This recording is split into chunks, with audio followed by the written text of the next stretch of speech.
All right, Joe House is coming up in 1 second. Wanted to tell you about the Book of Basketball 2.0 podcast because we announced it yesterday. We announced it on theringer.com and Twitter and Instagram. I dusted off Facebook.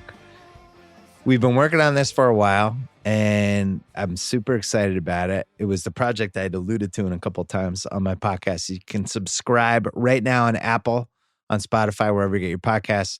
We are launching a bunch of episodes on Tuesday, actually, a little bit of a binge mode model for the first episode. Not even a binge mode model, just a binge model. I had been thinking about my book, which I wrote 10 years ago, 2009, and how I wanted to update it and redo it because so many things had happened in basketball over the last 10 years, not just guys' pyramid rankings changing and stuff like that, but, the decision, the Harden trade, player empowerment, Curry's Warriors run, Donald Sterling, all the things that happened just in the last 10 years. It's a completely different sport. And the thing I kept gravitating back to is my whole book was about the premise of The Secret. And now over the course of this past decade with players jumping teams every year, basketball's in flux in a lot of ways. And I realized I probably was never going to write another book, but what I could do is reinvent it as a pod and take advantage of some different styles. Like we're going to have pyramid podcasts. We're going to have rewatchables podcasts for games, podcasts concentrating on certain themes, and then some audio essays too that I'm actually excited about. So this is it's gonna feel a little different than this podcast. Probably going to do 30 over the next 15 weeks. I'm not positive of the exact schedule yet, but there's a real plan in place. We've taped like 16, and I'm super excited about it. I really want you guys to listen to it. So if you like this podcast, I'm going to say there's a 100% chance you're going to like Book of Basketball 2.0.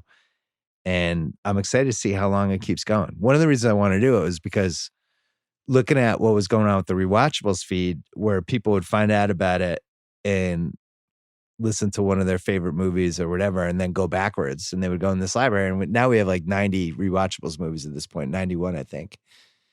And they're evergreen. And you could listen to the podcast Chris Ryan and I did about Heat 7 years from now. And it's basically the same experience. I think with this podcast, which not complaining about it, it's just a reality of what this podcast is. A lot of the stuff we do is reacting to things in the moment. And I think from the possibility of creating something that could be listened to, not just now, but a year from now, 2 years from now, 5 years from now, was the most appealing thing for me. Because I really do think, it is like a book. And unlike a book where I finished my book, I did a paperback, and then that's it. And then the book just ends up in bookstores and libraries or whatever. But ultimately, you can't really keep working on it. I think with a podcast, it's a living, breathing thing. And I'm excited about that. I want this to be something that goes on for a while. So it's launching on Tuesday. I would urge you to subscribe on Apple, on Spotify, and Google, wherever you get your pods. And I look forward to getting these out there. We've spent a lot of time in those. Nephew Kyle's been working hard. He looked tired. Feel tired. Yeah. Thank you. All right. Speaking of that, he's going to have to edit this pod as well. So let's bring House in. All right, Joe House is on the line. We're not going to start with the Nats. We're saving them for last. We are talking about the Warriors first, then $1 million picks. Then we're going to talk about the Nats. That's going to be the entree. I want to talk about the Warriors first. This is the end of the legacy here. This was really a 7-year run going back to the 2012-13 season. And you could feel it fading away this year. Thought maybe they'd be able to sneak into the playoffs. Who knows? And now it's over. Now people are talking about them getting the number 1 pick. I'm going to start here, House. People have already gravitated into the whole, this is actually good for them. It's good, bad news. It's bad for Curry, but this will allow them now to tank. I am personally of the opinion it's never good to lose anybody for a season. And he's probably going to be out 3 months. I don't know how many prime Steph Curry years he has left. I was excited for one. I mean, great for them that they're going to potentially get a top 5 pick, but I hate losing guys. I don't think this is a good thing. I don't think there are any silver linings to this. What was your reaction? I have a different kind of feeling, and I'll have to confess I haven't given this a whole ton of thought. I've been a little preoccupied. I know. Save it. I'm not saying anything. I'm exhausted. I'm a little delirious. I'm not 100% in my right mind. I'm definitely not in my right basketball mind. But I will say this: if you think about the season that the Warriors and their best and most important player were looking at coming into the 2019-2020 season, and we, as a group, me, you, and Ryan Russillo, anticipated an extremely high usage year for Steph Curry. Yeah, we were thinking 30 points a game. Yeah, and like potential MVP candidacy kind of thing. There is, if you're at the 50,000 foot level, is that the best thing for Steph Curry? Is that the best thing for the Warriors at this sort of transition moment that they're confronted with and by? Because it was apparent even back when we had our over-under podcast that Klay Thompson is not likely to come back. In fact, that news was announced like the day before the season started. Right. And the Warriors over-unders disappeared from all of the gambling sites. But so if that's what you're looking at as a season, does 30 points out of Steph Curry to get them to 44 wins and a 7 seed potentially, or an 8 seed, is that a good use of a Steph Curry year at this stage of his career? Because he's over the age of 30 now. And so there aren't a lot of prime years left. That's do you want to use him up that way? Whatever he has left in the tank, do you want to use it up on a 44 or 45 win season? See, I'm going the other way. I feel like you have only so many peak years. And even Russillo and I did a podcast about Curry that's going to launch on the Book of Basketball pod when we launch it on Tuesday, about his whole career. There were even subtle signs of attrition the last 2 years. And we're talking about somebody going from an A+++ to an A+. But, I think you could make a case statistically, and even eye test, that he was at the peak of his powers probably 3 years ago. And then his kind of his crest, his apex was about a 5-year run. And it was either going to end this year, next year, before he moves into that, still you're still an all NBA guy. Maybe you're not a top 6 guy in the league kind of guy. And now he just loses one of those seasons. And I think, when you think about where he is historically right now, I think he's third in made threes, and he's almost in the 50, 40, 90 club, stuff like that. You kind of need these prime seasons just for the resume. And I think that's the bummer. Now, if you're looking at it just competitively, it's obviously better to go. We've learned this over and over again. It's better to go 20-62 than it is to go 42-40. And that's the cruel reality of the NBA. Yeah, but let that 20-62 come without high mileage on your best player. I mean, I will remind you, it was just June. We watched him, and this is a nice compliment to your observation about him being on the other side of his crest. He still could determine the outcome of games all by himself. Yeah. But what he couldn't do is do that back to back, because it just was too much physically for him. So every other game in that finals, the Warriors were, had the opportunity to win because he put them on his back, and he single-handedly took them to a victory or two, or made them like competitive in games that they otherwise had no legit shot at being competitive in. But that's a big ask for an 82 game season this season with Klay Thompson entirely out of the mix, and asking for him. I know, but on the other side, though, it kind of would have been fun to watch him just be the Lone Ranger for a year. I was weirdly looking forward to it once they figured out their rotation. I think it would have taken 20 games. Now we'll never know. And they were, obviously experimenting on the fly. I mean, the right way to use Draymond was still in flux, and Draymond's frustration through these first handful of games, that was enjoyable. I won't call it silver lining, but I will harken back, and maybe other folks have already done this with you. the 1995 San Antonio Spurs, I guess it was. It's 96. When David Robinson, yeah, 96, 96. right. Yeah, David Robinson became unavailable for a year, and they had great success with some ping pong balls, and Tim Duncan arrived, and next thing you know, the two-headed monster of David Robinson and Tim Duncan basically set them up for a 25-year run, the run that they're still in the midst of.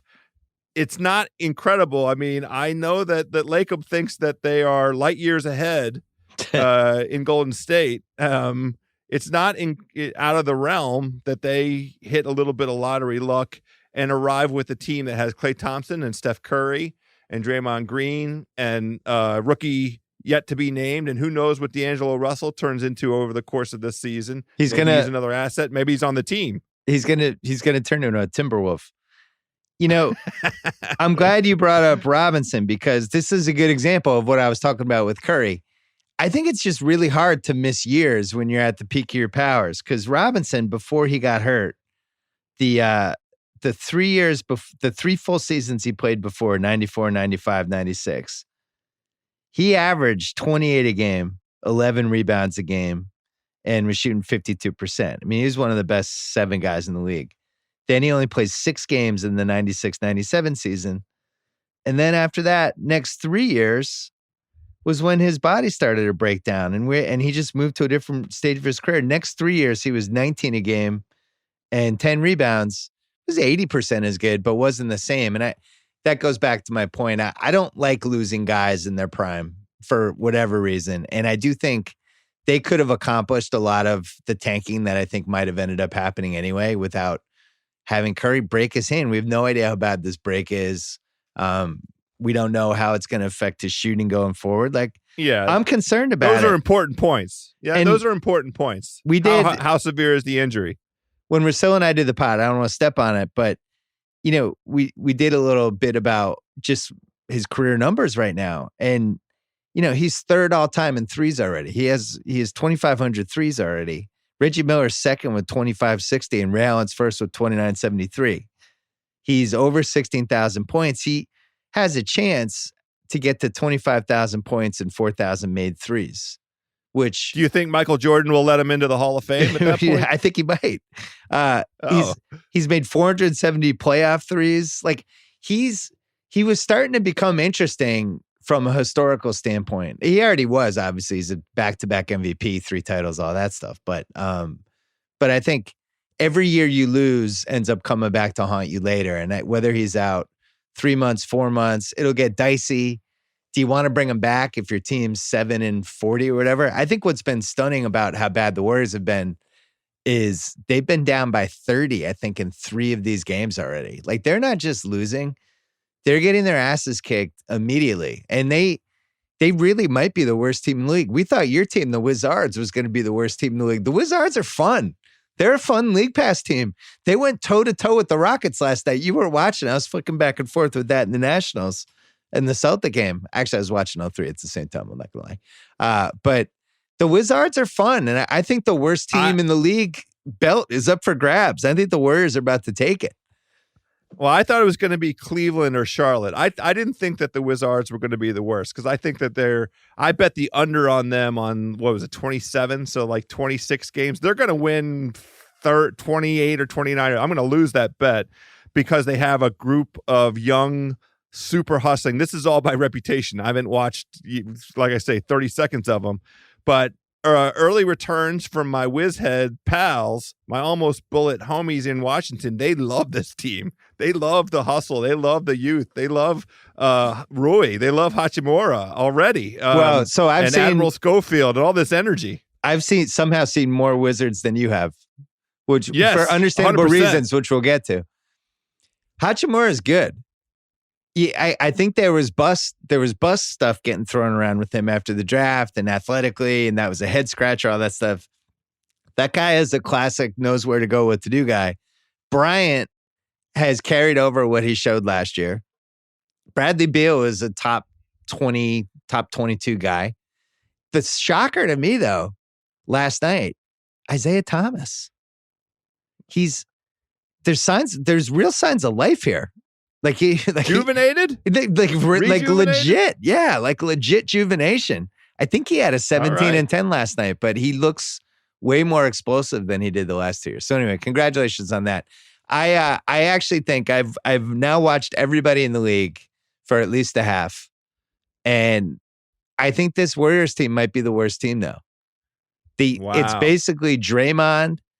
It's Russell, who's all offense and is, not a good defensive player. And then, they're already banged up with their big guys. And then it's just a bunch of forgettable dudes. Like, it's really bad. And this is a team that they will assess this. And if they feel like there's just no hope whatsoever, and if Curry's going to be not back for 2.5 months, they're going to tank it. The other team that's looked terrible is the Kings. And I honestly have no explanation for that.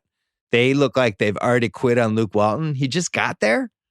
Like, it's his 5th game, and they look like they've quit on him. So that one's weird. And then, the Cavs, Love looks like Love again. I find it hard to believe they're going to be the worst team in the league. They actually have a couple professional basketball players. So it is in play for the Warriors. The 97 Spurs thing, I think, is a good call. And, we've seen this a couple times. The Celtics, I'm going to say the 89 Celtics, which snuck into the playoffs, but Bird had missed that whole season. And they were able to kind of rally and not have it kill them. The 99 Bulls, I think, were a different example of Jordan leaves, Pippen leaves, Phil Jackson leaves, and they were horrible. It was also the lockout season. So this can go a variety of ways.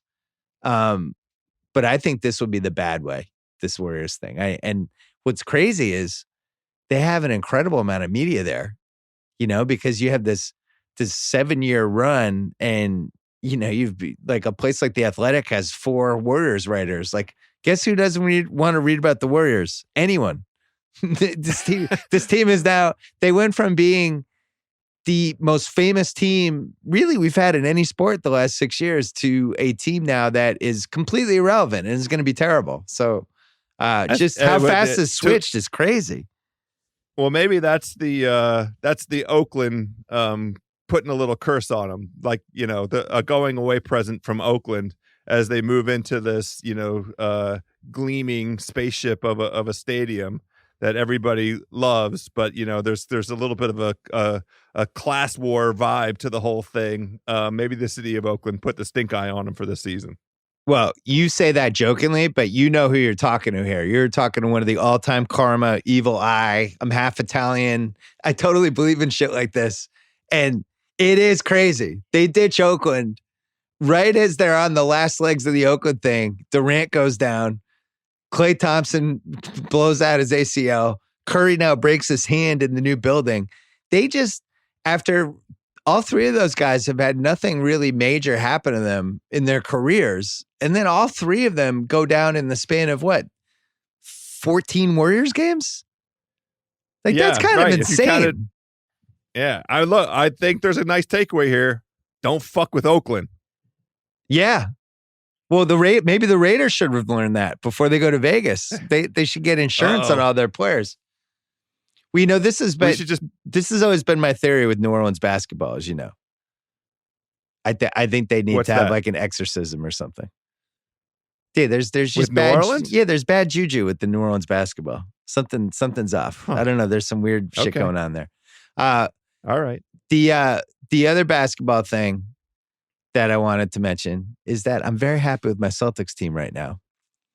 And I don't know if you noticed this, but they had a nice little comeback win on Wednesday night and came back. It was a great chemistry, crowd into it, really liked the style of play. Everybody just really giving it their all. And at the same time, the Nets are just going down in flames to Indiana. And then Kenny Atkinson has a quote after where he basically says, our offense had no movement. We've kind of lost our identity offensively.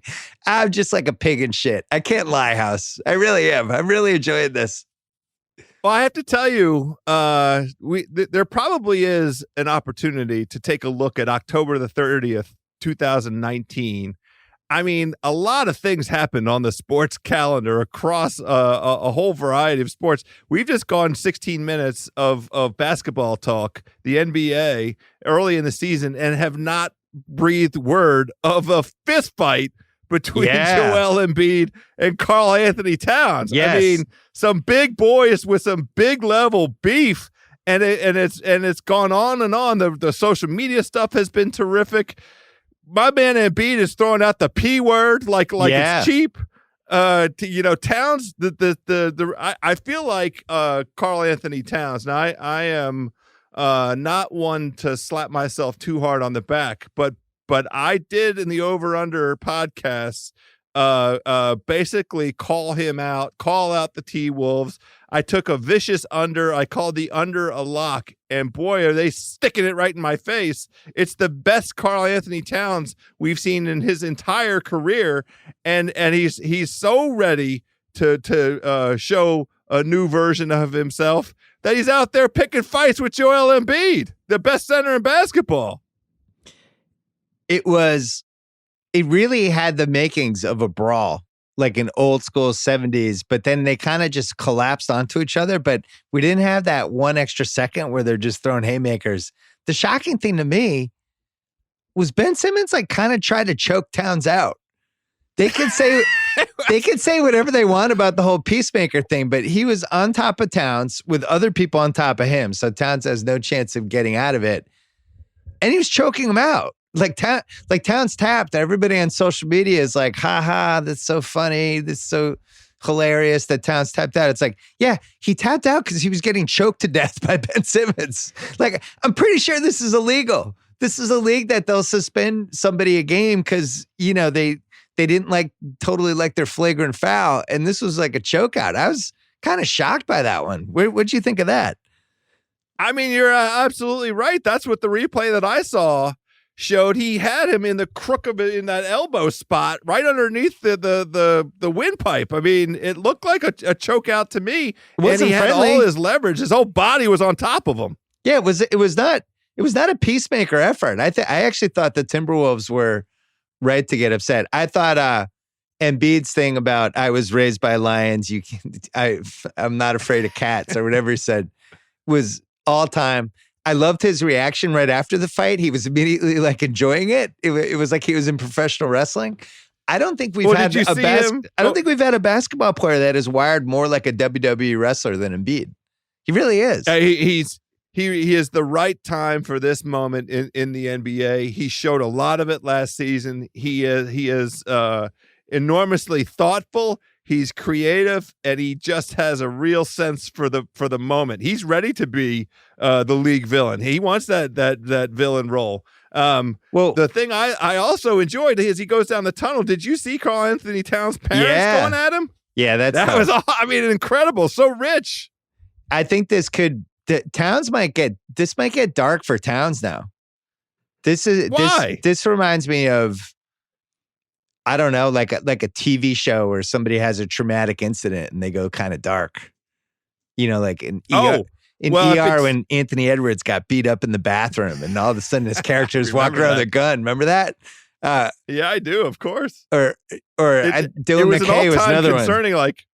The one that him getting his head bonked in the bathroom while he's taking a leak has been an irrational fear of mine basically since I saw that scene. I never thought about that ever being a risk, and anytime I'm in a public bathroom, you kind of do the look. Like once every 20 times, I'm like, is somebody gonna bonk me from the back? Am I gonna smash my head? Yeah, that's Towns now. Towns is going dark. He's gonna grow some crazy facial hair.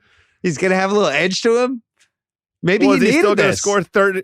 Is he still going to score 30 points and get 15 rebounds? Well, it's super early in the season, which means we're hearing from the Suns fans about how great they are. Talk to me at the 20 game mark. I'm not acknowledging it. Minnesota's 3-1. We get to hear about how Towns, he's finally making the leap, all that stuff. But all I can do is judge stuff like what players jumped up a level and stuff like that. Like Siakam has gone up a level. Like that is something that will be there the whole season. He is, whatever happened to him over the summer, whatever lessons he learned from Kawhi, the playoff reps, he's gone up a level. And you can watch it when you see it. You watch the Celtics, Hayward is just much better than he was last year. And their offense is much better than it was last year. Everybody's trying to drive to the rim constantly, and the chemistry is much better. So I think stuff like that, like when I look at a team like Phoenix, at least they look competent now. You know, they have a real point guard. Baines has been surprisingly good and useful for them, and they just kind of feel more like a basketball team. I'm not ruling out them being way better than we thought, but the Siakam has been the one that's jumped out to me the most as just and I guess Doncic too a little bit, even though he wasn't good the other night, but just looking for guys that go up a level. The other thing that really jumped out to me is how bad Houston's defense is. We were talking about the offense and usage rate and how are they going to share the ball and all that. And nobody seemed to have wait a second, both of those guys are pretty lousy on defense. And now they're going to be two of the five guys in the court at all times. This might be a problem. Well, maybe it's not a problem. What's wrong with who gives a shit defense if you have a reasonable confidence that you're going to score more points than the team you're playing against every single night? If you feel pretty confident that you can score more, then who gives a shit about the defense? It's a real throwback strategy. I love it. Yeah. Well, you're going to be loving it all year because they're going to reenact the 1984 Nuggets. It looks like we had Philly. I'm here for it. We had the Philly over. That's looking good. 4-0. They're plus 11.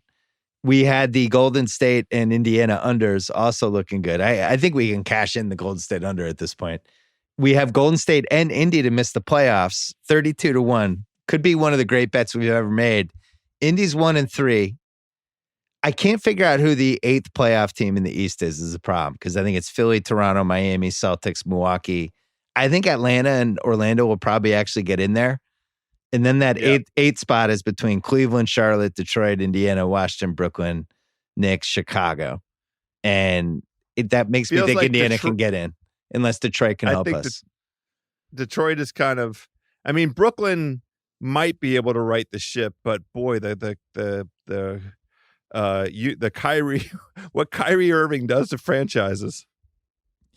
The Kenny Atkinson, he said it yesterday. He talked to, it's already happening. Like it's all stuff that I thought was going to be happening in February. That's happening in October. We're going to take a break and then we're doing $1 million picks and talking about the Nets. Hold on. All right, let's talk about FanDuel. We're going to do Steelers Colts on $1 million picks in a second. Indianapolis and Pittsburgh are facing off. FanDuel Sportsbook in partnership with Valley Forge is giving you the chance to get an even bigger win when you bet on the game. Sign up with the promo code BS. Place a $5 moneyline bet for the Indianapolis-Pittsburgh game. FanDuel Sportsbook will give you a $5 site credit bonus. For every point your pick scores, just sign up using promo code BS to qualify. And with FanDuel Sportsbook, there's plenty more to bet on too.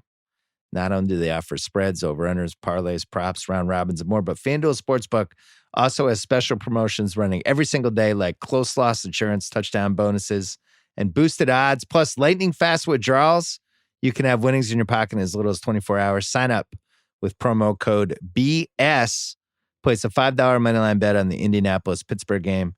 You'll get a $5 bonus for every point your pick scores. Download the FanDuel Sportsbook app now or visit FanDuel.com/sportsbook to bet today. Must be 21 plus and physically present in New Jersey, Pennsylvania, or Indiana. First wager only. Bonus issued in site credit. Site credit expires 7 days after receipt. Terms apply. Minimum $5 moneyline wager. Max $200 bonus. Gambling problem? Call 1-800-GAMBLER or in Indiana, call 1-800-9-WITH-IT. All right, House. I'm just throwing these at you because I know you did no homework because your team just won the World Series. First we did one. Pretty good last week, by the way. Well, we broke even, unfortunately, but our big bet won, but then I lost all the other little bets. So we lost $35K last week. We're down $505K for the season.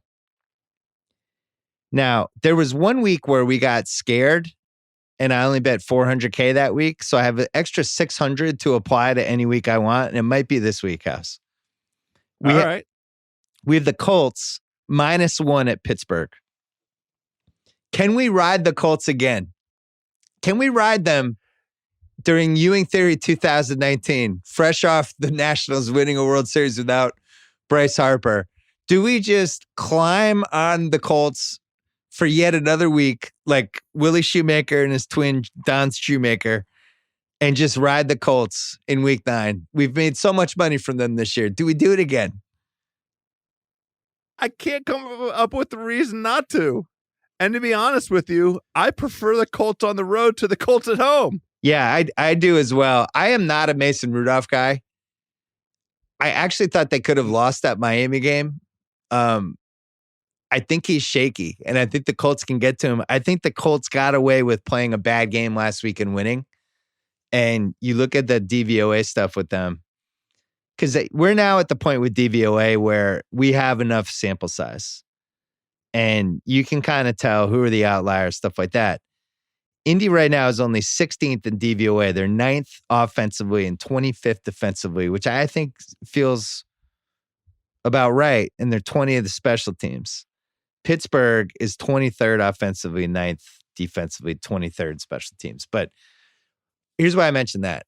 I think the advanced metrics are throwing people off the Colts, and we're getting free points. They should be favored by 3 in this game.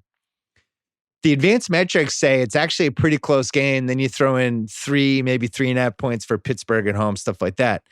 What the Colts have shown over and over again every single week is the ability to, in the fourth quarter, if the game is close, they take the game and they take it down and they win it. And they've done that basically every week. The only game they lost in recently was that one they were down 14 and they still crawled back and almost beat. I can't remember who they were playing. But when it was the Raiders. It was the Raiders. So when it's close, when it's a 1-score game, I just feel like they've proven over and over again that they can take it down. And I think they're healthier than they were. And I just am not a Pittsburgh believer. I just don't think you should have that much trouble with Miami at home on a Monday night. I'm sorry. They have not shown to me that they're even a 500 team. So I feel like I'm getting 3 free points. As somebody who has not thought about football for 4 days, does that sound half decent to you? Yeah, sure. I mean, again, we haven't encountered yet a reason for us to not continue to ride the Colts. Yeah, I mean, until demonstrated otherwise, right? They've earned the respect. They've earned the benefit of the doubt. The Steelers have 3 wins this year. They beat Cincinnati. Congratulations. They beat the Chargers. Congratulations. And they had a come from behind win against the Dolphins on Monday night. Again, congratulations. So we're going with the Colts. Second one.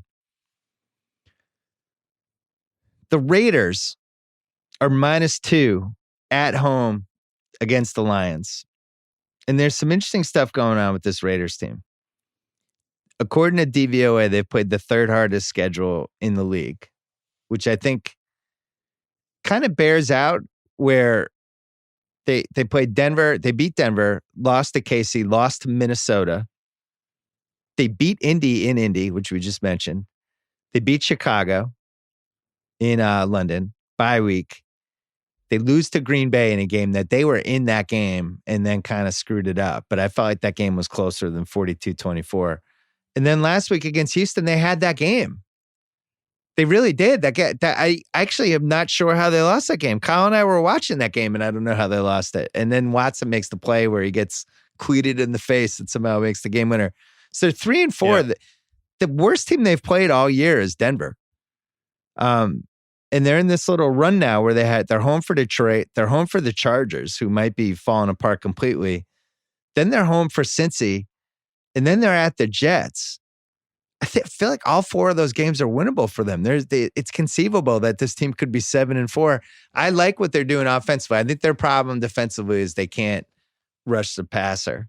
And then you look at the Lions. The Lions had a chance to, legitimately be a playoff team and just botched it. And now they're 3-1 in a tough conference. But their 3 wins are they beat the Giants, they won in Philadelphia, and they beat the Chargers by 3. I feel like the Raiders can take care of business against the Lions. What are your thoughts on that? Yeah, I like that a lot. The most surprising, a top 3 surprising thing for me in this 2019 NFL season is the rehabilitation and redemption of Derek Carr. Yep. We made a lot of fun of John Gruden, and he certainly deserves a lot of the comic relief we've directed at him. But coming up with this is part of probably why it works. He's basically has an early '80s West Coast offense that he's recreated for Derek Carr, and they're crazy efficient, because he throws the ball 4 yards down the field. So they're able to keep teams honest because of how good Jacobs is. And he's right there for potential offensive rookie of the year, with good reason. I mean, he is the real deal. So I got to give a little credit to Johnny G.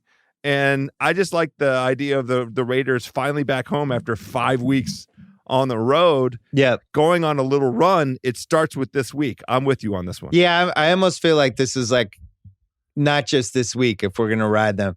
I'm with you. I owe John Gruden an apology. I think he's been really good this year. I think he's completely rehabilitated Carr. Carr has probably been the third best quarterback in the AFC, as amazing as that sounds. Can you believe that?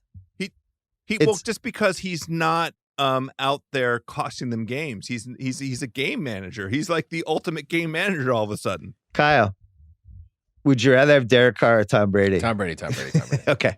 Don't do that again. He's been a top 5. All right, so I think Watson and Lamar Jackson are better than him. Brady is just legacy-wise better than him. And Mahomes was better than him, but got hurt. So he's in kind of the 4 spot until Mahomes comes back. But no. Did you say Aaron Rodgers? I'm talking AFC. Oh, okay. And then Gruden, I think some of their plays are pretty good. I can't believe I'm back in on Gruden after 15 years. So the thing with them is their defense stinks. But I had a lot of that Lions-Giants game on last week.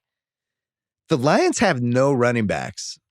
Like when I say, here, can you name the Lions running backs? I'll just give you their last names. Carson, Johnson, Perkins, McKissick. That's who they had going last week when they had 25 carries for 59 yards against the New York Giants. Every one of them, their first name is Bill. Yeah. Bill McKissick. Bill.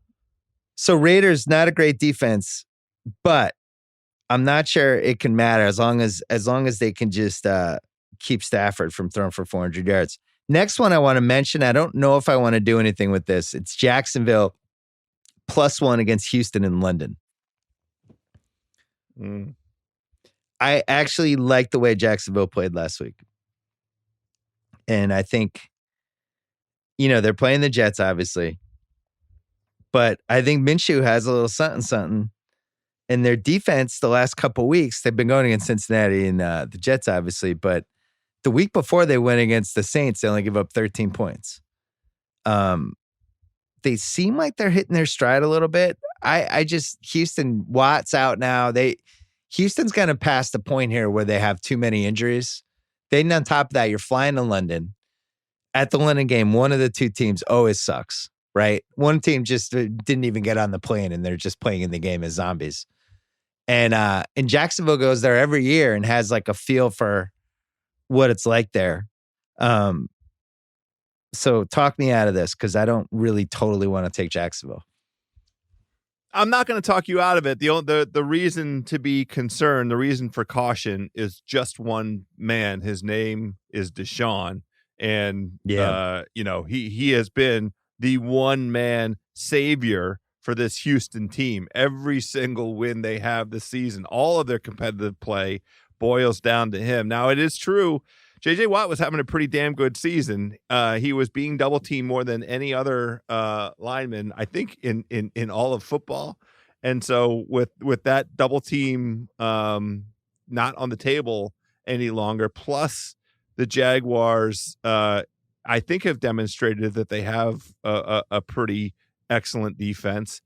Plus, for whatever reason, how are the Jaguars the London team? How did that happen? Was that by design? Yeah, the owner has some London ties. He played it smart.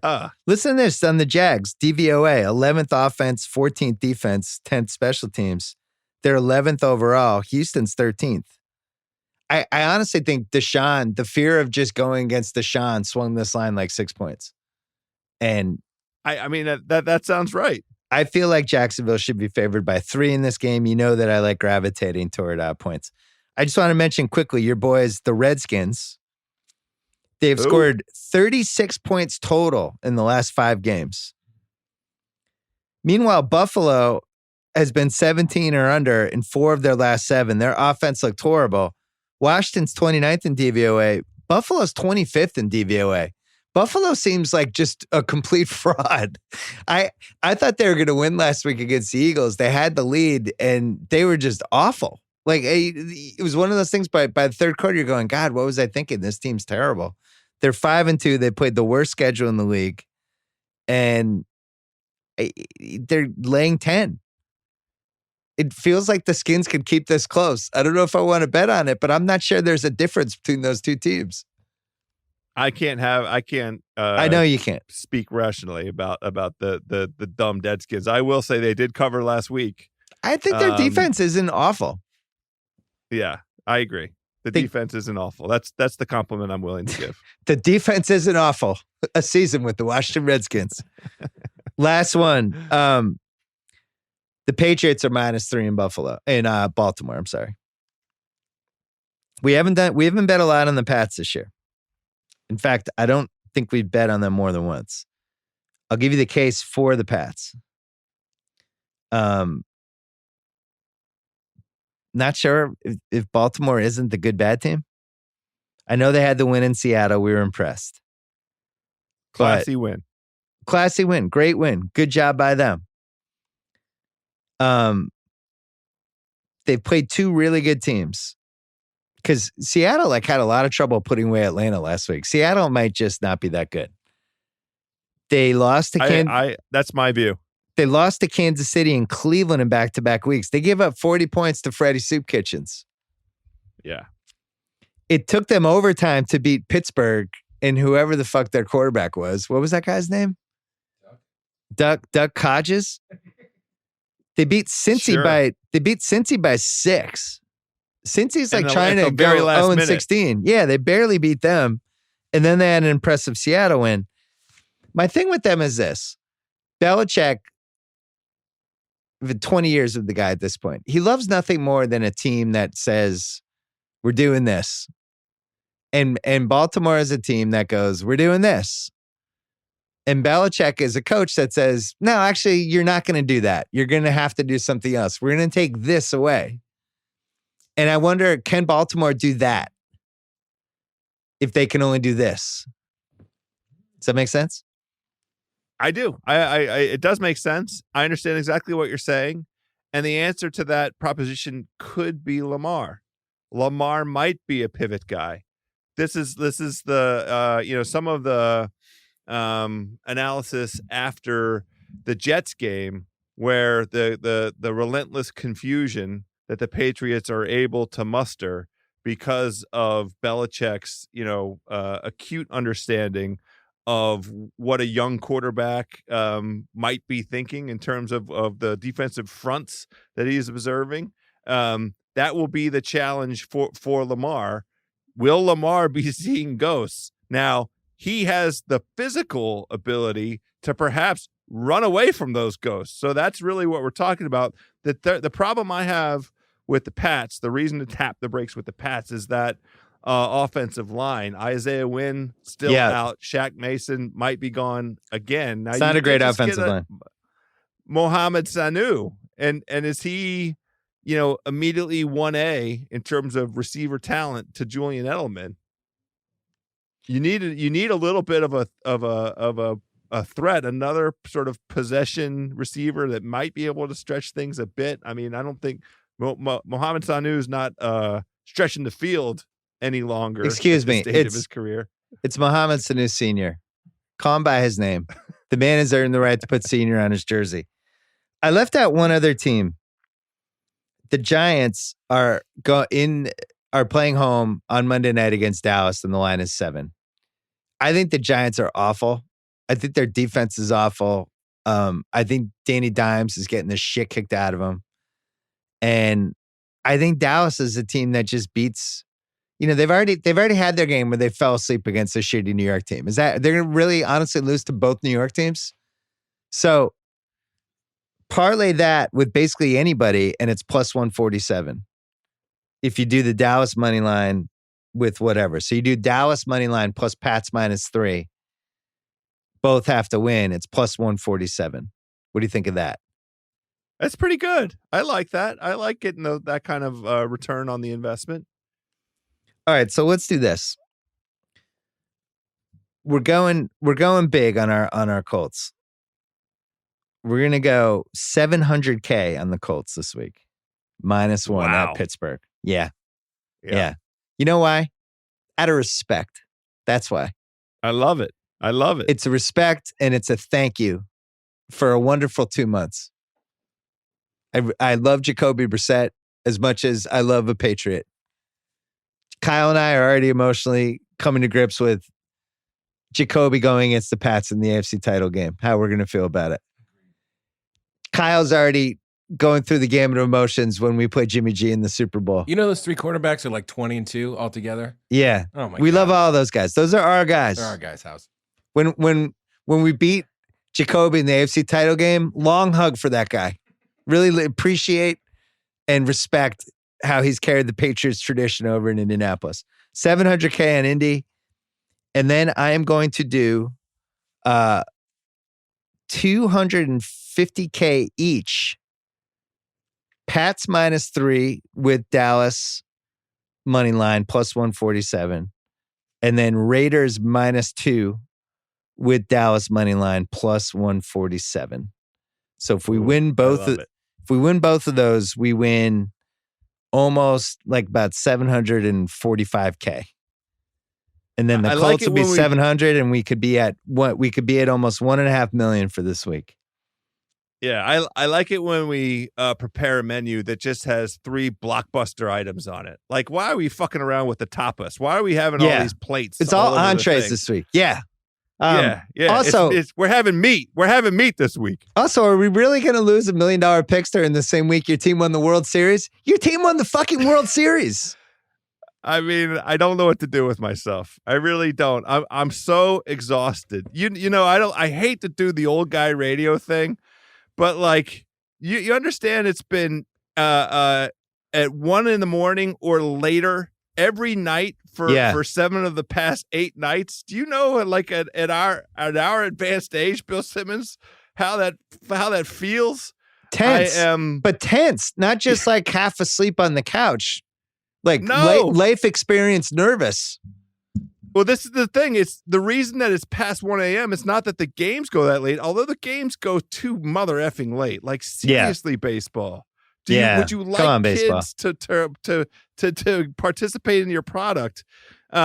It's the point you're making, which is even if the game ends at midnight, I'm so wired. There's no way I'm going to sleep. I have to watch at least 2 sports centers to calm the F down. I have to watch Neil Everett just to get myself, back to equilibrium. But I think you have some people to thank.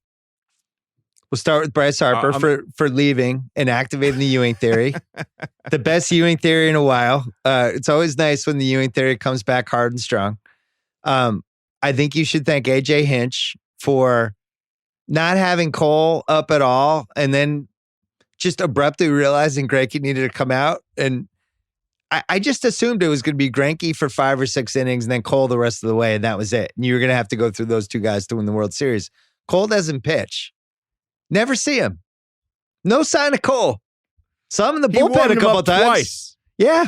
He warmed him up twice. He wanted him for a clean inning. He didn't want to have him come in the middle of an inning. Why? Insane. Why don't you explain that to me? How about this? Tell me why. You're a Washington Nationals fan. Who did you not want to come in for Greinke? Give me a name. What was your list? Who was your number 1 pitcher you didn't want to see? It's a 1-name list. It's Cole. It's Gary Cole. I don't want to see Gary Cole. He's a murderer. He's an ex-murderer. Unbelievable. I just couldn't believe it. I didn't think Howie Kendrick was going to hit a homer, but especially after the Dodger game, he was one of those. I think every World Series team needs like a Howie Kendrick type guy where there's no rhyme or reason to it, but when he's up, you feel weirdly confident, and you had to feel weirdly confident when he was up in that spot, right? The answer is a 10,000% yes. And I felt even better that he hadn't done anything earlier in the game. There were some at-bats that were leveragey kind of at-bats where he could have, gotten a rally going or continued to rally, and he didn't do it.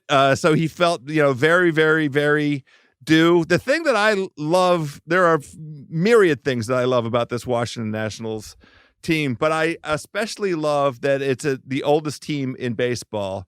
And the adage of, getting some old wizened vets, guys in their mid-30s, guys like Ryan Zimmerman, guys like Howie Kendrick, Asdrubal Cabrera, on whatever number team the Nats are, those guys matter. Adam Eaton isn't a young guy. Having the old guys around, that's helpful. Those guys have been through some stuff. They can respond to that level of pressure, and they create a safe space for the kids, for Robles and Soto, to just go out there and play like they don't give a fuck, and they absolutely played that way throughout the entire playoffs. It set the table for them to, and this is Tom Boswell, they pulled off the greatest postseason upset run in the history of baseball, and the evidence is manifest.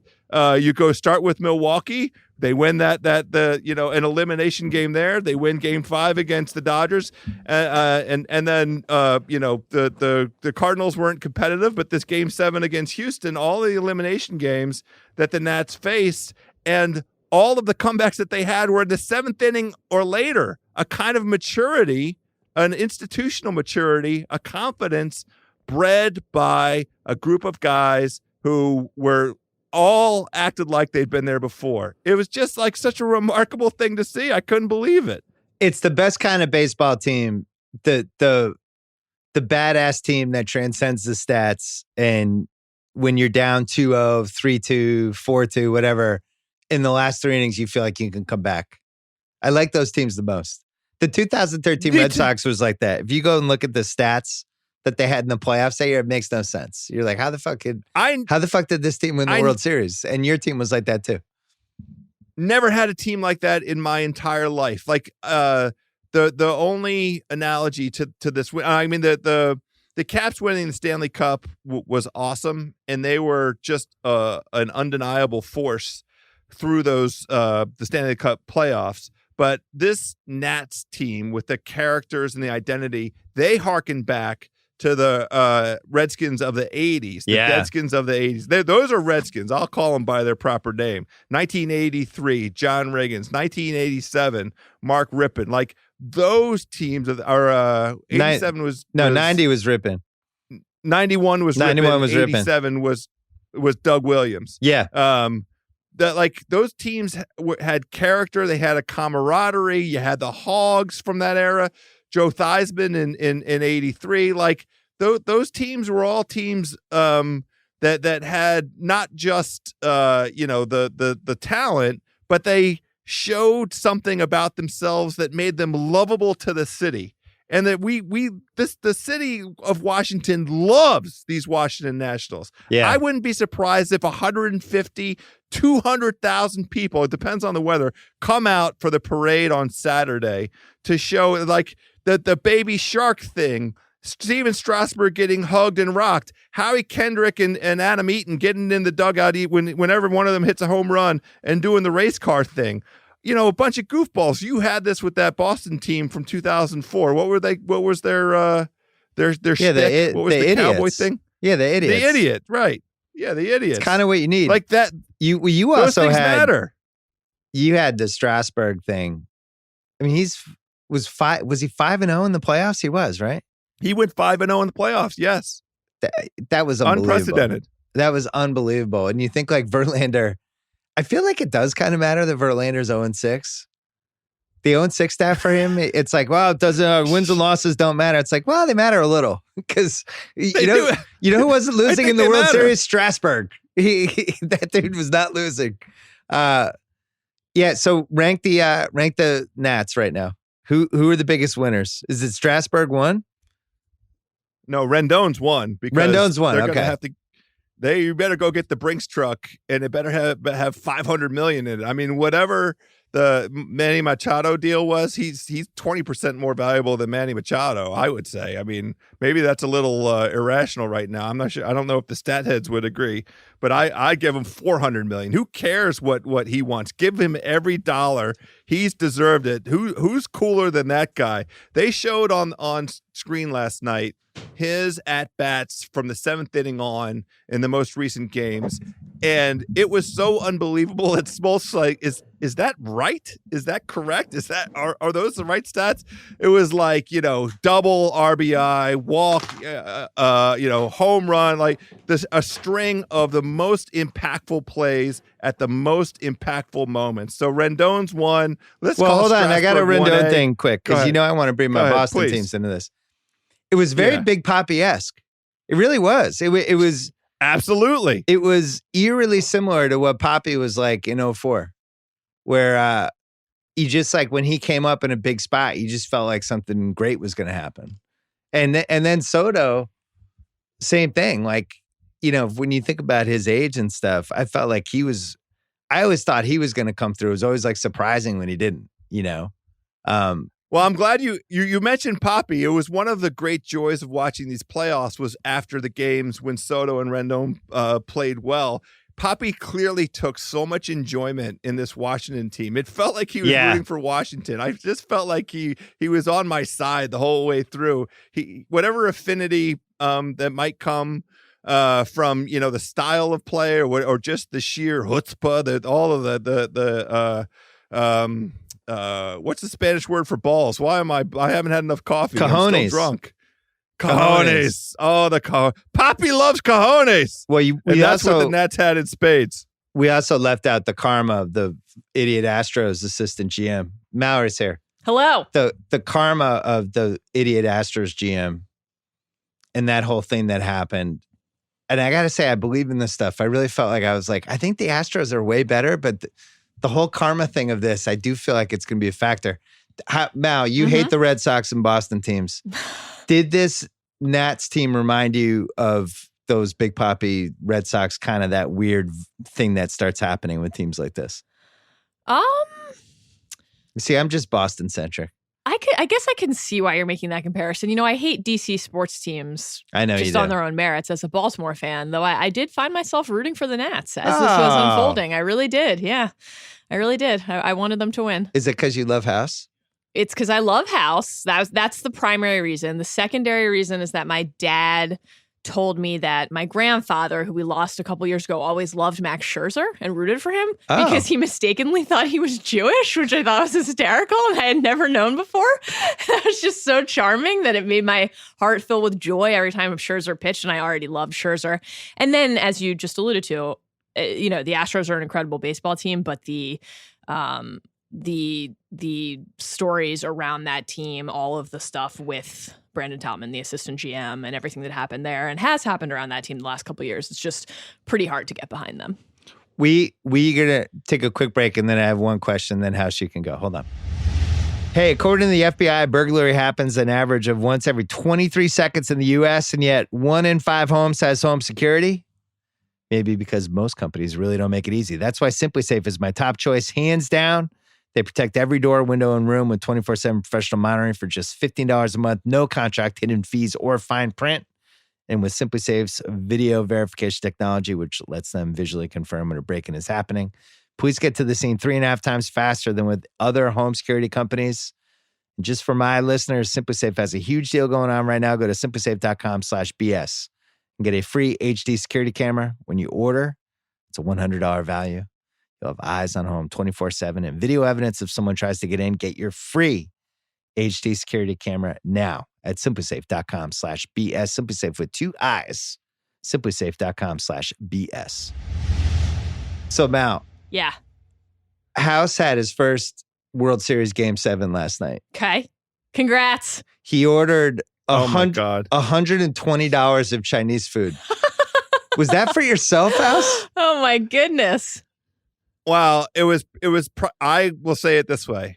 I ordered everything that I know that I would eat, and then it was available to my family as well. which is really just my wife and my mother-in-law who's visiting with us. But I knew that they would just peck at a couple things. So the correct answer, the true answer is yes. That was all for me. And then were you eating during the game? Yes, just before, I was eating during the after, game. like what? Yes, before just eating that, constantly. Yes. Okay. Yes. So this was the greatest night of your life. This sounds like it might have been a top 3 night of your life. I mean, well, then I got married. Yes, that was a top 3 night. It was top 10. You became a my father. son was born. Yeah. The day that this day my son was born. That's top 3. And then the Nationals birthed the championship. That's it. I mean, there's only one first, so it's up there for sure. I give it a high mark. Can I do your top 3? I think Go ahead. House Eats 3 is number 1. Nats Game 7 is 2. Son being born 3. I'll give the marriage 4. I'm trying to think what else. What about when you and I saw Sliver together in 1993? Is that top 10? That's top 10. House came to visit me in Brookline, and we went to see Sliver with Sharon Stone, which was like an erotic thriller. But that was back then. You just went to see whatever movie. Formative moment in your friendship. We were like, is this going to be weird? We're like, no, not at all. We just made jokes the whole time. Yeah, I mean, that was a different era. That was, I probably shouldn't say this, but like there was Sunday night mass at Holy Cross, and then there was a group of us who had Sunday night porn at Holy Cross. Oh my God. maybe that needs to get cut. Maybe it doesn't. Hold on, I have a few follow-up questions. Sunday night porn. I have a few follow-up questions. We had Sunday night porn. You remember this? Wow. In the RA's dorm room. Whoa! It did get RA kicked off campus. What He got about fired. What We had about Monday through Saturday? 15 men in a room. Were you abstaining Monday through Saturday? No, but there was only one night of the week where everybody would come together into a single place to enjoy this. When you say everybody would come together. No, not literally come together. It was more male bonding. Yeah. Listen, when you're in it was male bonding. When you're in an Irish Catholic campus with 30-degree winds, you got to make the time go by. House, what's next for you? Now it's Daniel Snyder selling the Redskins. Is that your new number 1 sports dream? Wow. Well, here's the thing. I didn't dare to dream that this Washington Nationals team could win the World Series. Daniel Snyder somehow losing control of the Deadskins. That's my next, dare to dream. I'm there. We can figure this out when we're all together next week in Los Angeles, though, right? Yeah, you're coming next week. House, congratulations. We'll see you next week. Mallory has an extra long 24-second hug for you. I can't wait. Can't wait to see you. Enjoy the parade. I promise not to think about Sunday night porn during the hug. House, don't forget to buy as much World Series memorabilia as possible. Oh, I'm on it. I have every website open right now. Yeah, a lot of them are sold out already. DC's going nuts for it. I'm getting everything. You got it. Thanks, buddy. Dress your son like he's a mannequin in an online store. Just cover him in Nats gear. We're doing that for the parade. We're gonna do it. All right. Thanks, guys. Bye, House. Bye. All right. Mallory missed last week because she was traveling back east. Indeed. I forget who I had in your place. Oh, I had David Chang. Wonderful. Frustrated Redskins fan. Tough day for the Redskins today. So you're going to do your most intriguing, and let's just get it out of the way. There's a Lamar Jackson Harry Potter clip on YouTube that felt like it was made for you. He's talking about the books. Well, he isn't talking about the books. That's the part movie. of the, what was he talking about, the movies? So he dressed up as Harry Potter for Halloween. Incredible moment in my life. Are there photos of that? There, if you watch one of the clips that the Ravens Twitter feed put out, there is a shot of Lamar dressed up in his Gryffindor finest in there, and it's very special. So I had a whole slew of emotional responses to this, dare I say spiritual responses to this. On the one hand, one of the 4 most important things that's ever happened to me. Lamar or Harry Potter? Well, or both? Or the combination? Okay. Them coming together. Lamar, my favorite player. Harry Potter, my favorite story of all time. And hearing Lamar talk about Harry Potter was a real gift. A real gift to me.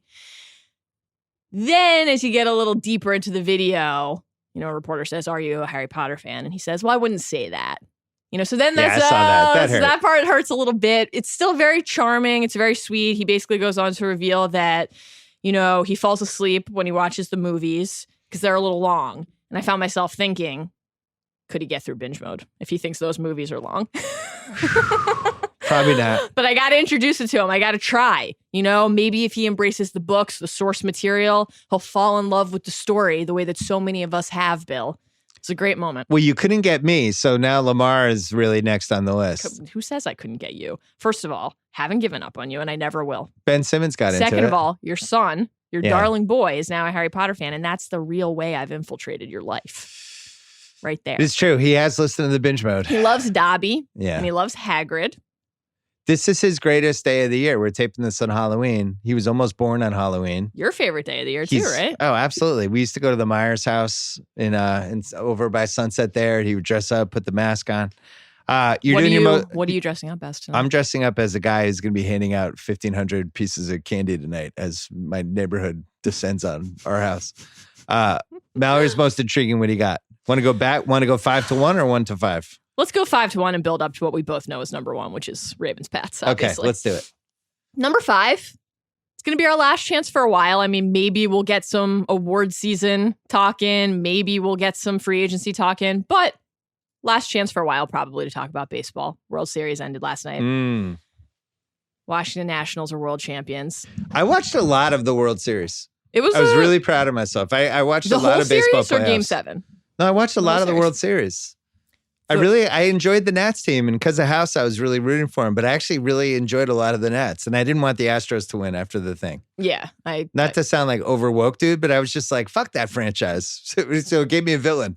I think a lot of people felt that way. So what's the future for the Nats? That's what I thought would be kind of fun to talk about today. Well, Rendon's going to make a ton of money, right? Well, those two teams with Rendon and Strasburg, if he chooses to opt out, which I assume he will, given the finances of the next few years of his deal, and then obviously Garrett Cole and the Astros, the crown jewels of this free agency class were all playing in this World Series, as Ben Lindbergh wrote about for The Ringer heading into the World Series. And then, today we had a piece from Michael Bauman about what the future of this Nats team is and how, on the one hand, it seems, they have all of these great young stars. You look at, obviously, Soto, chief among them, Robles, even a guy like Adam Eaton, Scherzer still signed, Corbin has the big deal, et cetera, et cetera. But then if you look at Rendon maybe leaving, Strasburg maybe leaving, the fact that it was one of the oldest teams in the league this year, was this actually the end of the window instead of the beginning of it? Kind of interesting to think about. And they've been able to sustain a remarkable degree of success, finishing first or second in the division since 2012, consistently competitive and in it.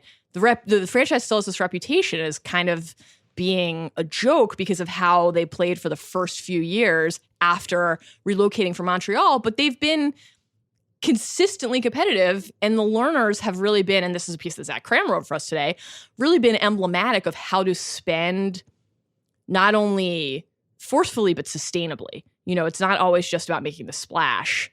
Again, of course, one of the false narratives that's set in around the team is, well, they let Harper go, but then they reallocated that money they spent elsewhere. It wasn't just to save. They tried to pay him too. He didn't take it. Well, they gave him a pretty hefty offer at one point.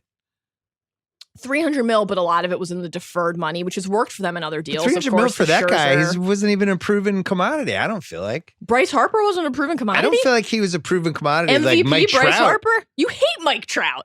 No, but it's just like he wasn't. He was coming off like not the greatest year. There's no greater insult from you than you saying he wasn't as good as Mike Trout, who you consistently. I said he wasn't on. as consistently reliable as Mike Trout. Do you feel like he was? No, of course not. No, I don't think he was a sure thing for $300 million. It seemed like a lot of money. Well, I think it's all about what the finances of the game are at a given moment in time. And that's, of course, the comp for what Anthony Rendon might be getting. It's the Harper deal. It's the Machado deal. It's the Arenado deal. Yeah, but it goes deeper than that because what House just talked about on the pod, which you heard the tail end, but like this Nats team is like the most popular team they've had in DC in 30 years. Can they make and that Rendon mistake is like the again? big poppy. Yeah. Like they can't lose him. He made himself an extra $100 million probably. It would be. He's not walking away from that. Well, It would be unusual. He'll walk to wherever the best deal is. And I say that with nothing but respect for that decision. The question is, will they be able to be the team that's offering it to him? I think that they've shown I would hope that. so. I would hope so too. Can't they jack tickets up next year? They're going to anyway. It's to ride the popularity of the team. Well, so much of the money in baseball comes from the rev sharing. I mean, the Nationals and Orioles obviously have a very complicated and specific rev share arrangement, but the regional sports networks, the money coming in from that, every team in baseball can spend. You know this better than anyone. This is one of the things about the Red Sox right now, right? If they choose not to spend, if they choose to get rid of Mookie or maybe JD Martinez or do any number of other cost-saving moves, it's strictly because they want to, not because they have to. And we've seen this with the big spenders in baseball in recent years. These teams can go over the tax. They choose not to. Do you want to be on my 5-hour, I can't believe they fucked up this Mookie Betts thing podcast? Oh, yeah.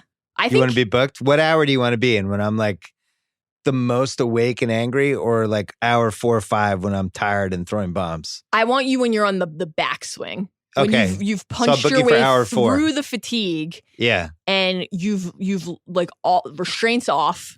Yeah. Reckless. That's what's going to happen. That's when I want to come in.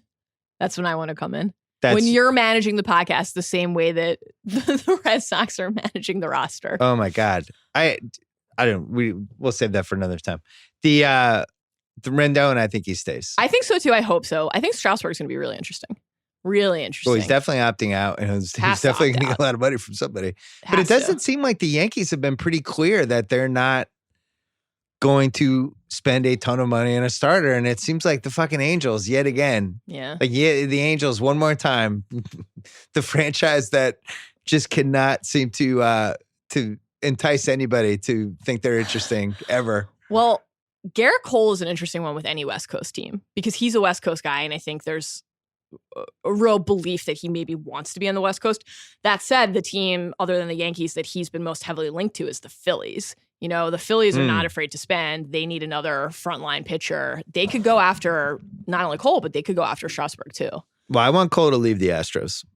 I think that what we saw last night indicates that that's pretty much a lock. That really helps the American League. He wore a Boris Corp hat after the game and said that he was no longer an employee of the team and would speak as a representative of himself. I don't get the vibe that he's going to resign there. Let's do 40 seconds on this because I already gave my take to House. I was stunned that their entire game plan wasn't Greinke for 5, 6, however, whatever innings, and then Cole comes in and he pitches the rest. Is nonsensical. What was the baseball nerd community on that one? So we had just a piece, complete disbelief. Yeah, yes, I think so. And not only in a vacuum, just assessing the decisions within Game 7 and how the series was unfolding, but through the AJ Hinch lens in particular, because he is a really forward-thinking, advanced, analytically inclined manager who usually makes the right decision. He usually makes the decision that leads to the piece like, this is what other managers should be modeling their behavior, not their behavior, but their in-game tactics off of. And, you know, Bauman wrote a piece on this for us last night, right after the game. You could find your way into rationalizing the Greinke-Harris thing. You could. Just because it was fast. Because Greinke went from he's in the inning to all of a sudden, whether he asked out or Hinch saw something he didn't like. Yeah, I mean, the thing is, like, I personally don't feel that it was a defensible decision. I don't either. Your question about how the baseball community felt about it. You know, Greinke's sitting around 80 pitches there and had looked basically unhittable until giving up 1 run and a walk. It seemed panicky. It's just I don't get it. And also Harris had pitched a lot. Well, that's the other thing. That's the other thing. Like that part of it. If the logic for pulling Greinke is like a third time through the order exposure argument or a fatigue argument, then both of those things apply to Harris too. So I didn't get that at all. But not going to Cole is just indefensible to me. He's been the best pitcher in baseball. Is it going to be famously indefensible? I think there's a chance. Yeah, especially because Hinch said that he was planning to use him if they were winning. This is one of the things. Like I can't believe they didn't go Greinke Cole. I just assumed that was once they're up 2-0. I was watching going, the Nats always come back, but man, this one is like path to a comeback. This is like brutal. It was setting up perfectly for the Astros, to be able to use their absolute best player. And the best pitcher in baseball this season, and it didn't happen. Like, there's no Game 8. You know, I don't know what you're waiting flashbacks for. to the 1-game playoff? I'm still not ready to talk about that. Still, that's when Buck Showalter lost me forever, as you know. I'll never be able to talk about that. I hope Buck knows. Let's take a quick break, then we're doing the rest of the most intriguing. Turn your dream into a reality with Squarespace. They make it easier than ever to launch your passion project, whether you're looking to start a new business, showcase your work, publish content, sell products, and more. Squarespace, the tool for you. Beautiful templates created by world-class designers and the ability to customize just about anything with a few clicks. You can easily make a beautiful website yourself with their powerful e-commerce functionality, which lets you sell anything online, analytics to help you grow your site in real time. Everything optimized for mobile right out of the box. Nothing to patch or upgrade ever. Buying domains is simple. You'll get the help you need with Squarespace's 24/7 award-winning customer support. Squarespace empowers millions of people, from designers to lawyers, artists to gamers, even restaurants and gyms, to turn great ideas into something real. Head to squarespace.com/BS for a free trial. And when you're ready to launch, use the offer code BS to save 10% off your first purchase of a website or domain. Squarespace.com/BS, offer code BS. Number 4. Yeah. It's kind of a bad NFL slate. Sometimes these NFL slates end up being fun, the ones that you don't expect, like that don't have a lot of high profile matchups, but there weren't a ton that jumped out to me this week. So of the 5, only 3 of our items this week are football, but here's one of them. Vikings at Chiefs. 2 teams that at this moment in the season, those dog days in the middle of the NFL season, are at this fascinating point where their trajectories are going in completely opposite directions, and they happen to be meeting in the middle of that. And I like moments like that where you can look at where a path is going and when it crosses somebody else heading in the opposite direction. So on the one side, Minnesota, the first couple weeks of the season, the Vikings were one of the primary punching bags, looking like they were heading for a lost season, like the Cousins contract was going to be held up as one of the all-time debacles in football history. Yeah. He's just named NFC Offensive Player of the Month and has somehow turned himself into a stealth MVP candidate in his last few games.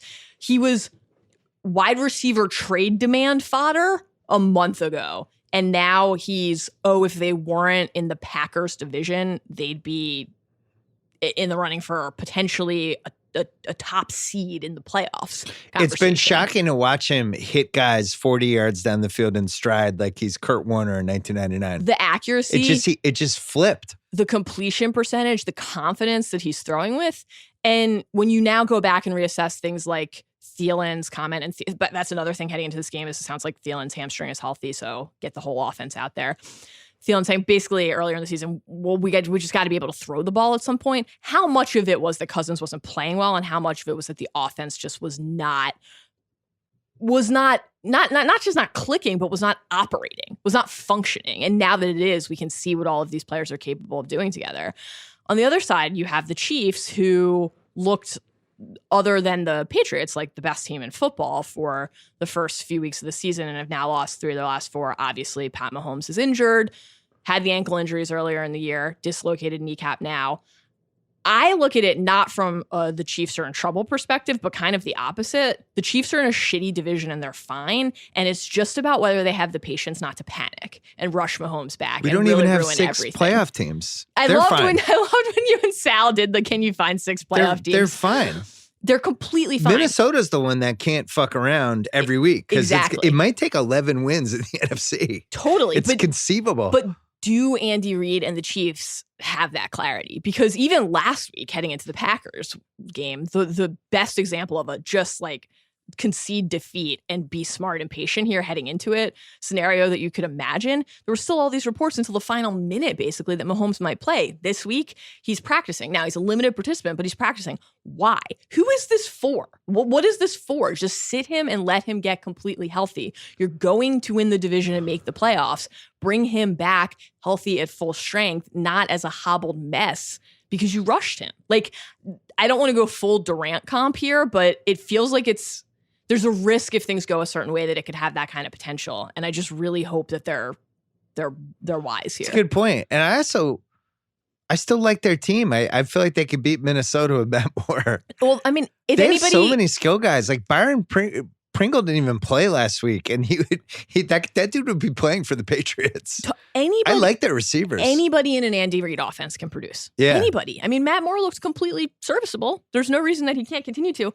Kevin Clark on that Ringer NFL show a few weeks ago, this was before the Mahomes kneecap dislocation. This was when he was dealing with the ankle.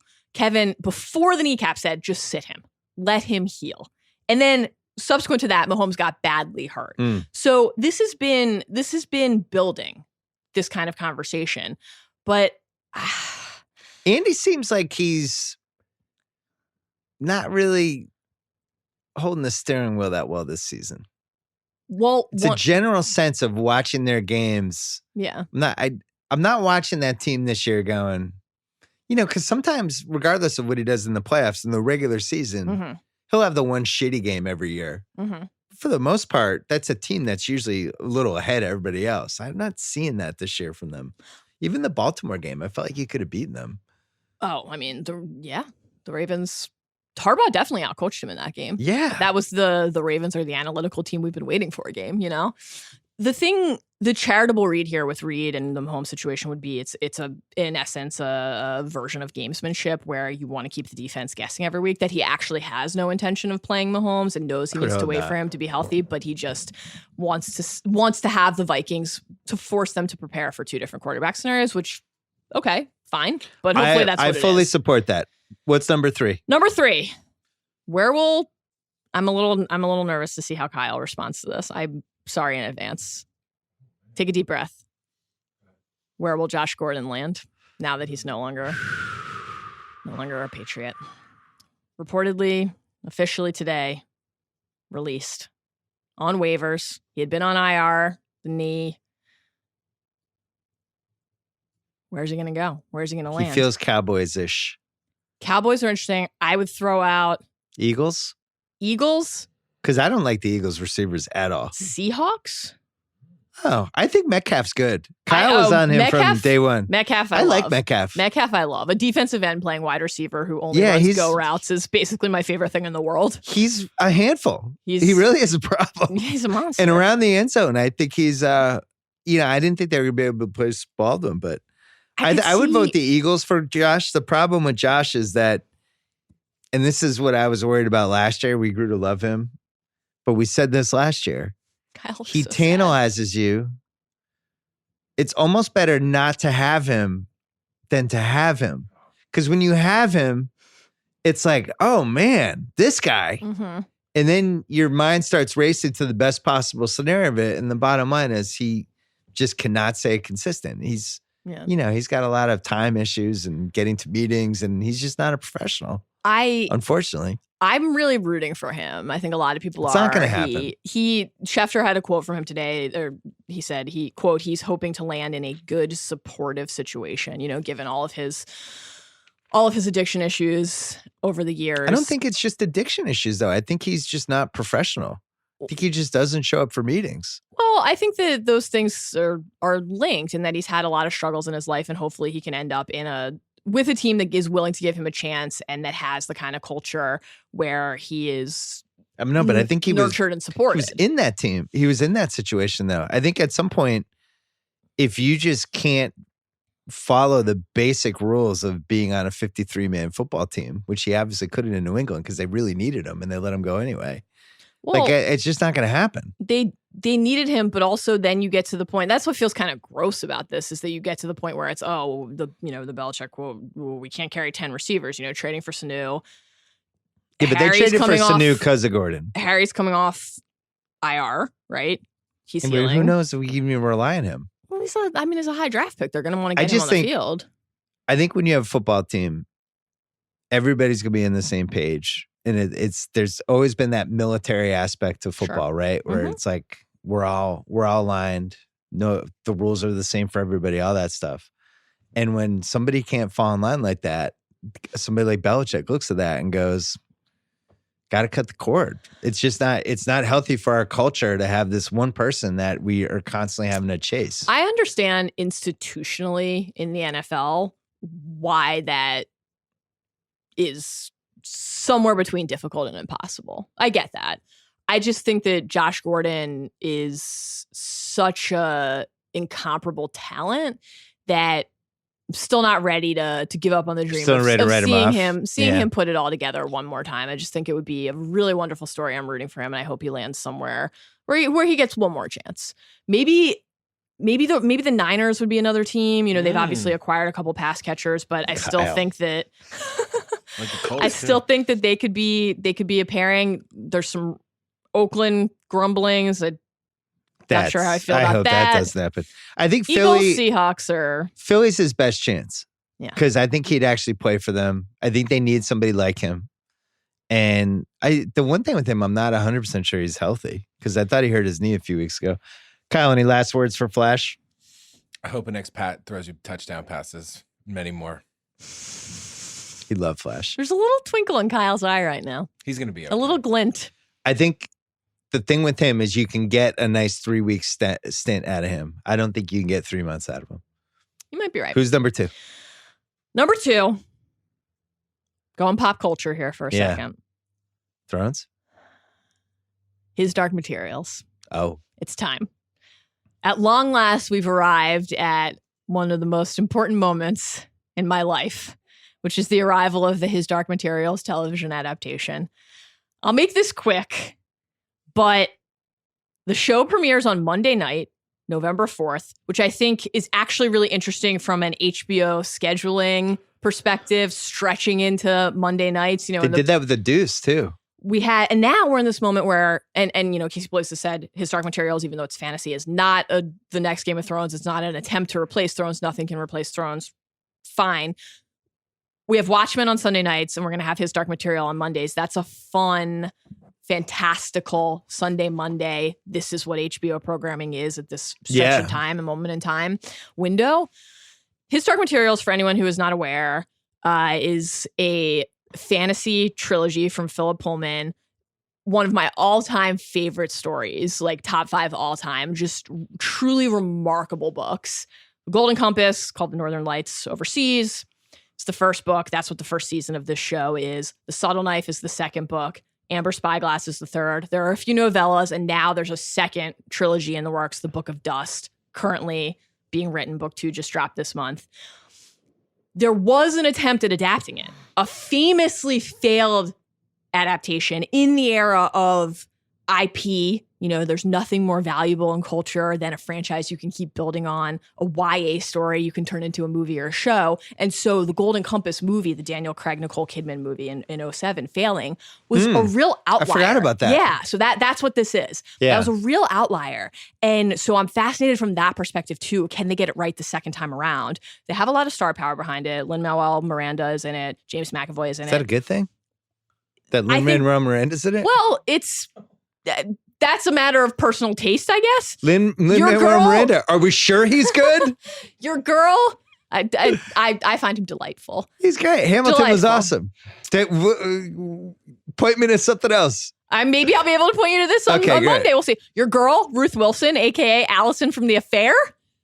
She plays the villain in this. Miss Coulter. I spent 3 years with her already. Get ready to spend 3 more, bud.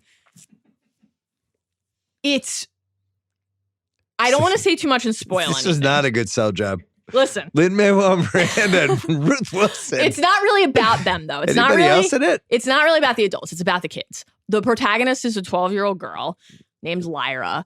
And I'm hesitant to say too much because I don't want to spoil this sounds anything. Terrible. No, it's wonderful. I just got rid of a 12-year-old girl who's now 14. I don't want to have another 12-year-old girl. It's wonderful. It's a coming of age story. It's about awakenings. No, I'm just going through this in real life. It's one of those brilliant things where a fantasy story can unlock something about your own life because you say, okay, this is my experience, my world, but just you change it by a matter of degree. And Phil Pullman does this quite literally because it is not our world. It's taking place when it starts in Oxford, but you start to notice things are different. And one of the main differences is that every person has something called a demon. It's spelled like Damon, but it's demon. It is an animal that is the manifestation of your soul. And when you're young, it's constantly changing. If you're in a bad mood, it takes a new form. And then it sets basically at the moment of your coming of age, your sexual awakening, among other things. Oh. There's the themes I'm still waiting in it. for mine. Your demon would remain unfixed for all of time. There's a substance, a mysterious substance called dust. There are questions of consciousness. It has been attacked as an anti-religious story. I would contend that is a reductive misunderstanding, and that is really it is not anti-religion. It is anti-institutional control and conformity, and that it is in fact quite a spiritual story. It's about love and connection. And all right, whatever. I'm not watching it. Next, what's number one? Oh my God. Ruth Wilson and Lin-Manuel Miranda. It's the books are great. All right, I'll watch one. I'll watch one as my wife. This sounds like my wife will love the show. I'll sit next to her on the couch and look at my phone the whole time, and then I'll tell you what I think after. I should just be clear. I don't know if the show is good. I'm saying I hope it is because the books are so important to me and to so many people. They're really beautiful. Would you rather the show be awful so you could stop watching it? No. Or mediocre? Oh, no. The worst case scenario is mediocre, right? No, because if it's mediocre, they're already filming the second season. I need it to go long enough that I can see Will Perry, my favorite character in the story, and he comes in the second season, the second book. He's the bearer of the subtle knife. Not sure if you remember, but a few weeks ago on this podcast, I brought up the subtle knife when talking about Pat Mahomes. I remember that. I didn't know what you were talking about. Well, I think the guy who runs HBO says this show's good, and he doesn't lie. It's such a special story. It's such a special story. Good luck. Speaking of special stories, Ravens Pats. I've already made the Pats $1 million pick. Okay. Pats -3. Okay.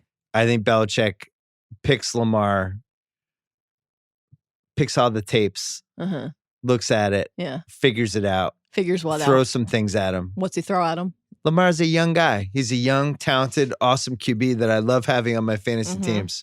This is a big stage, and there's going to be some curveballs thrown at him in this game. Yeah. And I'll be interested to see how he handles them. Here are the quarterbacks the Patriots have played this year. Oh, I love this stat. Ben Roethlisberger. Like it's their fault. It's not their fault. It's also not Lamar Jackson's fault. Ben Roethlisberger, Ryan Fitzpatrick, Luke Falk, Josh Allen, Colt McCoy, Danny Dimes, Sam Darnold, and Baker Mayfield. Not great. Ruined at least was on a Madden cover, wasn't it? At least 3 of those guys. I will say this because I read a lot of Patriots defense pieces this week. A lot of people wrote them, including who wrote it at the Ringer? Somebody wrote something about it at the Ringer. We've had a few Patriots defense pieces here. We've had pieces on their fantasy defense being the top scorer. Yeah, but we've had pieces on their actual defense. I've read all of them. Here's what people are missing. Because I've seen all these variations and some people picking it apart, other people trying to explain it in 7 different ways. Their secondary is fucking awesome. That's why their defense is good. Right. They're good on the other parts of the ball, and it's nice to have Collins back. I get it. They're athletic. But their secondary is awesome. They have the best secondary. And I think in the NFL these days, if you can just put 6 defensive backs on the field at all times, or 5 or 4, whatever it takes, and all of those guys are good, it's the biggest advantage you can have. I will say I'm nervous. I don't want to front too much. I'm excited about the game. I'm excited to see how Lamar and the team rise to this test and this challenge. It's of course daunting and scary. I think that what you just cited about the secondary, the way that the Patriots defense has generated takeaways, turnovers is particularly notable. And the combination of the play in the secondary and the ability to generate a pass rush can disrupt a lot. Now, Marquise Brown is practicing. I think whether Hollywood is healthy enough to go and be effective in this game is a huge, huge question mark. I don't think your receivers are good enough. That's why I for this game. That's why I raise his health. I think it's a huge mismatch. Having the sheer number of bodies and options to not have to rely fully on the tight ends is going to be really important. But here's how you win. You pound the ball. You control it. You run the ball right at us. Then defensively, our offensive line is not very good. And that's how you win the game is with defense. And then keep the ball on offense. And then on defense, you have to attack Brady.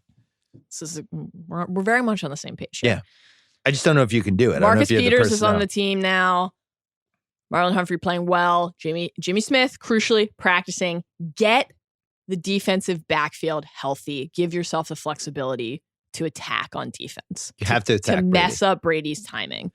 Essential. Then on offense, if Lamar Jackson can't have a successful day throwing the ball in this game, the thing about Lamar Jackson is that might not matter because he can run. He's the best runner in football right now. And but that's going to be the thing the Pats take away, though. There's not a way so far to take that away. He can take away Ingram. He can take away Bill Gus Belichick, Edwards. are you listening to this? Mallory just challenged you. No. I have in Did my you hear notes. that, Kyle? I heard it. I have in my notes, how will Belichick scheme for Lamar? Belichick always has a way to figure it out. I have that in my notes. He's not going to let Lamar run. He'll give them anything else. He's not giving him that. The offense, the key to the offense is that you have the option. And so I'm excited to see. It's a huge test. Here's what I'll say. On the one hand, I don't like how many people seem to be picking the Ravens. I don't want that. I want to just fly slightly under the radar. God, how many times have we been here, Kyle? Yet another night game. People don't think we can win. This is the best. Here's what I'll say. Thanks, America. Here's what I'll say. I think that, and I don't want to jinx things, because again, I'm nervous.